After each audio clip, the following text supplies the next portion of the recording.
ortiqcha gap so'z qilib o'tirmayman, prosta o'zingiz ko'rib baho beringlar. Kanalizatsiyasi bor joydan so'radinglar, katta ko'chaga yaqin bo'lsin deb so'radinglar. Mana sizlarga zo'r lokatsiyadan, zo'r uchastkamiz sotuvga chiqyapti.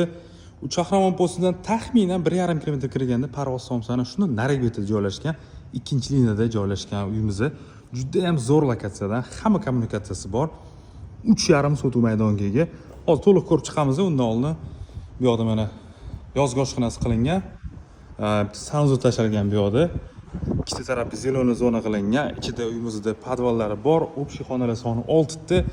340 kvadrat maydonga yashash maydoni. Ichini ko'rmasangiz bo'lmaydi endi. Xo'p, bu yoqdan ko'rinishi. Fasadi ham ko'ta tushgan. Xullas, juda ham shikarniy uy. Qani ketdi endi, ichlarini ko'ramiz. Uy ichiga kirsizlarni eng nozik tam odamlarga ham yoqadigan dizayn qilingan, qaranglar. Kirishimizda chap qo'lda katta hol qilingan, mehki zona uchun mo'ljallangan. Mazza qilib o'tirsanglar bo'ladi. Bu yoqda stroyniy shkaflar qilingan. Panoramli oynalar shunday hovliga qaraydi. Bu yerda prixojniy mebellar qilingan, koridorlar ham keng qilingan. Oshxona qismini ko'ramiz. Katta oshxona qismi. Bemalol ostrov ham qo'ysanglar bo'ladi. Stol qo'ysangiz ham bo'ladi. Muammo yo'q. Lyustralar, dekorlarga e'tibor berasizlar. Juda ham chiroyli chiqqan. Xo'p, zal qismini ko'ramiz. Qarang, remontni. Endi telefon unchalik yetkazib bera olmaydi-yu.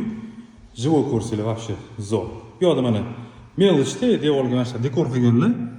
Shunaqa ochib turibdi uyi. Bu yoqda ham mana dekor qilingan, ikkita tarafi shkaf qilingan. O'rtaga televizor uchun mo'ljallangan joy. Xo'p, birinchi darajali sanuzorni ko'ramiz endi. Qaranglar. Zo'r chiqqan, dit bilan. Birinchi darajali spalniy xonasi. Luxury stilda. Gap bo'lish mumkin emas. Menimcha remont hammaga yoqdi deb o'ylayman. Bu yoqdan orqa hovliga ham chiqsanglar bo'ladi. Chista havolar ham shunday tashalgan. Xo'p, birni ko'rdik. Zal, hol, oshxona qismi, sanuzol, spalniy uyimizda podval ham bor. Hozir podvalni ko'ramiz, keyin shu bilan ikkinchi darajaga chiqib ketamiz. Podvalga keladigan bo'lsak, mana shu apshishkalar ham tako chiroyli qilganlar. Bu yoqda kladovkasi ham bor pastda.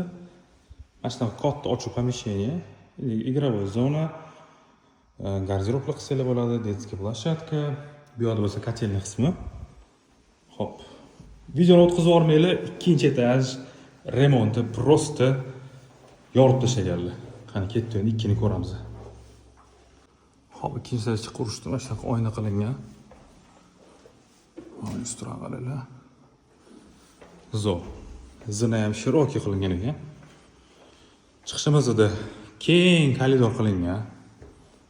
Hol degan bo'ladi bu yerda. Давайте o'ng tarafdan boshlaymiz. Общий sanuzol ikkinchi daraj uchun. Qaranglar. Spalniy xonasi birinchisi. Har bitta xona o'ziga yarasha stilda qilingan. Bu yerda oynali dekor.